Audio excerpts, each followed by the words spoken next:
Bapak Medi selaku moderator Agama Cinta edisi ke-46, yang mana kita membahas tentang PON ke-20 di Papua, dan moderatornya asli orang Madura, asli orang Papua ya. Sahabat Agama Cinta yang kami cinta sayangi, terlebih-lebih kepada narasumber yang sangat luar biasa.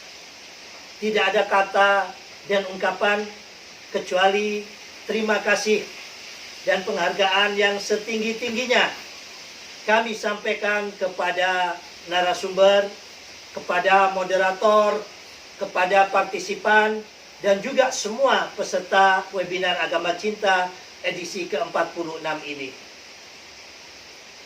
Setiap kami mengadakan webinar Agama Cinta, kami benar-benar merasa bangga sebagai anak Indonesia.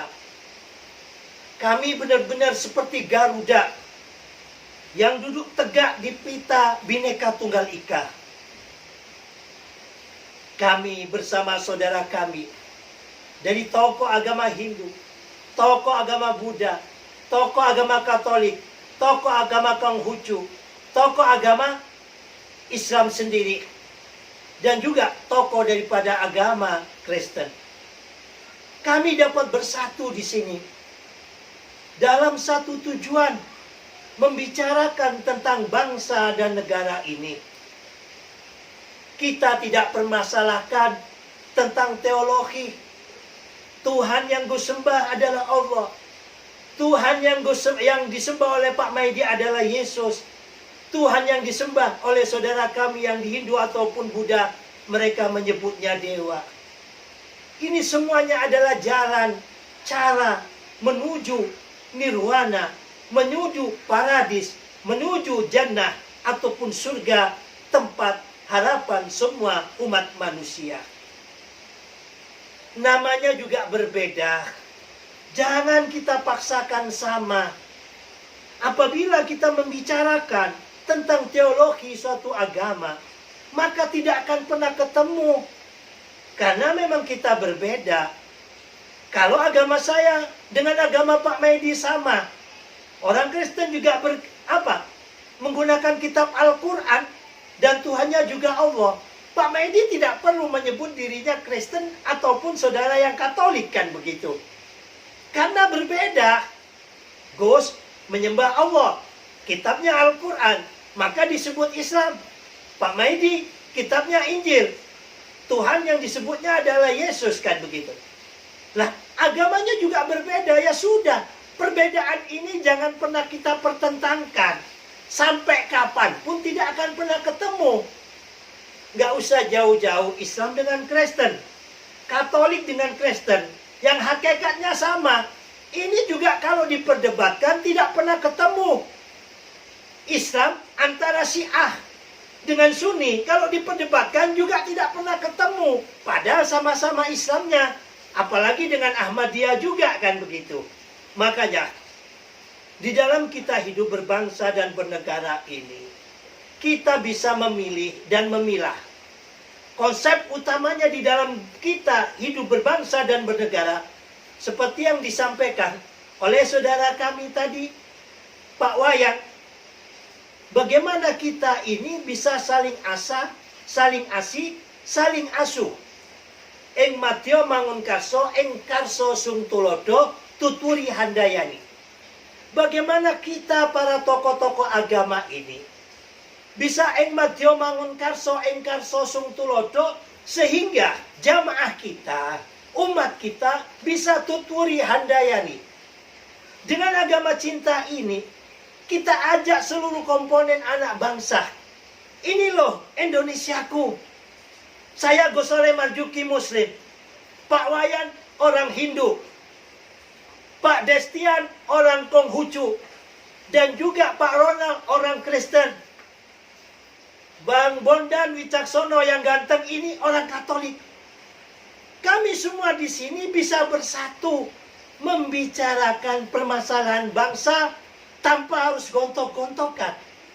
Saat ini kita melihat adanya Papua mau melaksanakan hajat nasional yaitu PON ke-20. Kita lihat jarang sekali media-media yang memviralkannya. Baik di antara kita-kita maupun media mainstream yang ada tetapi bisa kita katakan tidak sempat begitu viral. Satu, di tengah kondisi COVID. Kedua, di tengah kondisi masih banyaknya ataupun maraknya isu tentang kekerasan. Padahal itu adalah bagian 0,0 sekian persen yang ada di Papua. Dan Papua ini luas. 5 kalinya Pulau Jawa. Itu terjadi hanya di beberapa titik saja yang kami yakin apabila TNI Polri kompak, maka dengan mudah akan menyelesaikan permasalahan tersebut. Tapi nggak tahu lagi, kalau ada masalah hal-hal yang lainnya, maka bisa diulur-ulur menjadi panjang. Nah, di sini kita sebagai anak-anak bangsa, dengan moral force yang kita miliki, kita sampaikan kepada semua umat yang ada. Kita doakan Papua ini agar pelaksanaannya PON di tengah-tengah pandemi dan juga masih ada isu tentang separatisme dapat berjalan dengan baik, dengan aman, dengan tenang. Ini adalah apa? Handerbeni kita kepada bangsa. Ini adalah apa? Ing madya mangun karso ing karso sung tulodo. Kita tokoh-tokoh agama memberikan tauladan yang baik. Meskipun Papua di sana mayoritas orang-orang Kristen dan Katolik, kami sebagai orang Muslim memberikan contoh, mendoakan. Begitu juga orang-orang Hindu baik yang di Bali maupun di Bali, orang-orang Konghucu, orang-orang Buddha. Indah apabila para pemimpin-pemimpin bangsa ini memberikan toladan. Eng madya mangun karso, eng karso sung tulodo. Pasti umat kita akan tutwuri handayani. Tetapi kalau tokoh-tokoh agama ini sudah pada masuk pada wilayah politik, apabila bicara politik, agama adalah ruh, politik adalah kekuasaan, tempatnya daging. Ruh dan daging susah untuk dipertemukan. Hanya orang-orang yang dipakai Tuhan, seperti Nabi Muhammad, seperti Nabi Isa, seperti apa? Buddha Gautama, ataupun nabi-nabi dan rasul utusan Tuhan yang ada. Ini yang bisa meleburkan daripada daging, diutamakan pada ruhnya.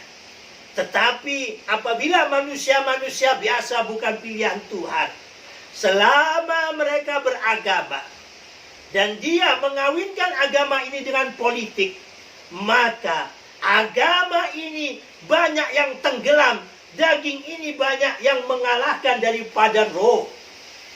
Sehingga apa yang diucapkan oleh para tokoh agama, kepentingan politiknya yang diutamakan, bukan kepentingan daripada nilai-nilai ajaran cinta, ajaran kasih, ajaran rahman, ajaran rahim, ajaran rahmatan lil alamin yang ada. Demi kepentingan politiknya yang ada. Gus sangat ingat, sewaktu Gus masih kecil dulu, padahal sama-sama ustadz, ya, satu perang ayat. Yang Golkar gunakan ayat, yang P3 gunakan ayat. Waktu masih 3 partai ini dulu Pak Maidi, ya. Nah, ini Jurkamnas datang ke Madura Pak Maidi, ya kan? Ya? Kampanye bagaimana nyerang Golkar. Dia gunakan ayat. Namanya orang Indonesia ini banyak apa? Patronismenya kuat terhadap tokoh agama. Asal tokoh agama yang menyampaikan, udah engki kan gitu ya. Bagaimana tokoh-tokoh politik Jurkamnas yang dari pusat ini menyerang Golkar? Mereka sampaikan ayat yang ada dalam Al-Quran. Wala taqroba hadis sajarota fatakuna minad dhalimin. Sambil memegang spanduknya pohon beringin, ya. Wala taqroba, jangan kau dekati pohon ini. Mendekati pohon beringin ini saja kamu tergolong orang dolim, apalagi nyoblosnya. Lah ini ayat Tuhan diperkosa, dipakai demi kepentingan politik. Padahal wala takroba, hei Adam dan Hawa, wala takroba, ojo kalian wong loro, Adam dan Hawa, takroba, ngidai, opo pohon ini, pohon khuldi. Ya, apabila kau dekati, apalagi sampai makan buahnya, maka engkau tergolong orang yang dolim. Ya, ini digunakan, ayat Adam dan Hawa digunakan untuk kampanye.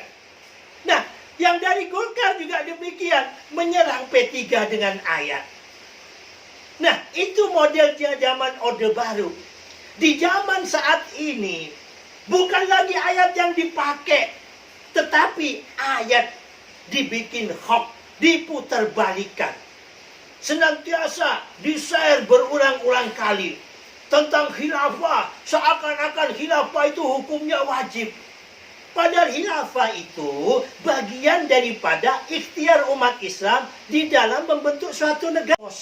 Seakan-akan khilafah bagian sesuatu yang wajib. Sementara di antara kita-kita yang cinta kepada NKRI dan Pancasila, padahal itu ngerti, padahal itu tahu, padahal itu salah, hanya diam, tidak mau berjihad di medsos. Sehingga dengan kebebasan di era reformasi, terlebih-lebih dipimpin oleh pemerintahan sebelum Pak Jokowi, yaitu Kerajaan Cikeas, 10 tahun mereka menguasai dan mereka ada. Dan bangsa ini terlanjur. Selama 10 tahun, banyak anak-anak bangsa ini otaknya sudah tervirusi pemikiran-pemikiran Islam transnasional dan juga pemikiran-pemikiran tentang pan-Islamisme. Nah, di sini kami di Agama Cinta, ini adalah PR kita bersama. Begitu juga mengenai Papua saat ini, adalah PR kita bersama. Mari kita jangan saling menyalahkan. Masalahnya di mana? Di Agama Cinta ini kita ajak semuanya. Semuanya kita selesaikan dengan cinta. Indonesia kebetulan mayoritas adalah umat Islam. Jelas yang diobok-obok itu adalah umat Islam demi kepentingan pihak ketiganya. Nah, di Agama Cinta ini kita ajak, jangan kau benci umat Islam, wahai saudaraku yang Hindu, yang Buddha, yang Konghucu, yang Kristen, yang Katolik. Inilah PR kita bersama. Di Indonesia ini, ormas Islam yang ikut membangun Indonesia dan mendirikan Indonesia, alhamdulillah detik ini masih ada, yaitu NU dan Muhammadiyah di samping yang lainnya. Jangan kalian gebiah uyah dengan kebencian karena ulah 1-2 orang kelompok yang ada pada mayoritas ini.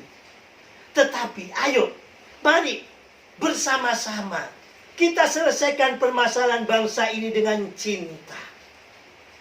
Caranya bagaimana? Perang saat ini bukan model perang zaman Gus dulu kecil. Media sosial begitu mudahnya.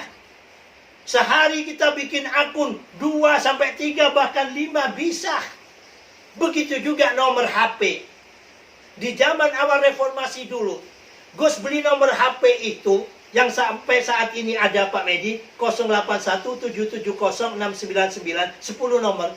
Itu harganya 800.000 dulu. Dan susah dapatkan. Gak kayak sekarang. 10.000 dapat nomor, bisa bikin akun. Mereka bikin menyebarkan ujaran-ujaran kebencian dan hoax. Dibalaslah ujaran kebencian dengan agama lain. Ada YW, lahirlah MK. Untung TNI Polri atau pihak aparat penegak hukum segera melakukan tindakan. Kalau hal yang semacam ini terus kita biarkan, tidak kita bikin oase dengan agama yang mengajarkan cinta dan kasih, maka hancurlah bangsa ini. Kita berharap dengan komunitas lintas iman Agama Cinta ini, bagaimana dengan agama yang dimiliki oleh seluruh rakyat Indonesia, terlebih-lebih 6 agama yang resmi di Indonesia ini, dapat bersatu padu, handel beni, turut memiliki, turut membangun pada bangsa dan negara. Apabila ada suatu masalah pada bangsa ataupun pada agama ini, mari kita selesaikan bersama. Terus jangan yang satu nistakan agama, yang lain ikut bikin nistakan agama, hancur bangsa dan negara ini. Bagaimana hukum kita jadikan panglima? Siapapun yang menistakan agama, meskipun saudara dari seiman kita, tetapi mereka telah merusak bangsa kita. Janganlah kita apa? Terus kita dukung. Orang salah nggak perlu didukung. Ya, YW yang sudah masuk ke agama saya, tidak sedikit pun saya dukung. Begitu juga KC, ya, yang sudah masuk agamanya Pak Medi. Ya, kalau memang salah, jangan kita dukung. Yang salah, mari kita jadikan hukum sebagai panglima. Sehingga ke depannya tidak ada lagi orang yang menistakan agama, yang ada adalah orang beragama dengan penuh cinta. Orang beragama dengan penuh kasih. Gus, kita ajak. Kita mencintai Tuhan kita dan juga mencintai NKRI dan Pancasila dan juga mencintai adat, budaya, dan kearifan lokal kita. Itulah yang diajarkan dan diwariskan oleh kakek nenek moyang buyut-buyut kita sebelum Indonesia ini bernama Indonesia, masih bernama Nusantara dengan Bhinneka Tunggal Ikanya. Demikian, terima kasih. Tak ada gading yang tak retak, tidak ada manusia yang tidak punya salah dan hilaf. Sekali lagi kami ucapkan terima kasih kepada narasumber. Jangan pernah bosan dan jangan pernah lelah untuk mencintai Indonesia ini. Agama cinta tidak ada kepentingan apa-apa. Kepentingan kita hanya satu, yaitu mengisi dan mewarisi daripada founding father kita, memberikan hadiah terbesar pada kita, yaitu Bumi Pertiwi Indonesia dengan Pancasilanya dan Undang-Undang Dasar 45-nya serta Bhinneka Tunggal Ikanya. Agama cinta merawat 4 dasar ini dengan semua komponen anak bangsa yang ada. Terima kasih. Salam damai agama cinta. Salam Pancasila. Merdeka. Assalamualaikum warahmatullahi wabarakatuh.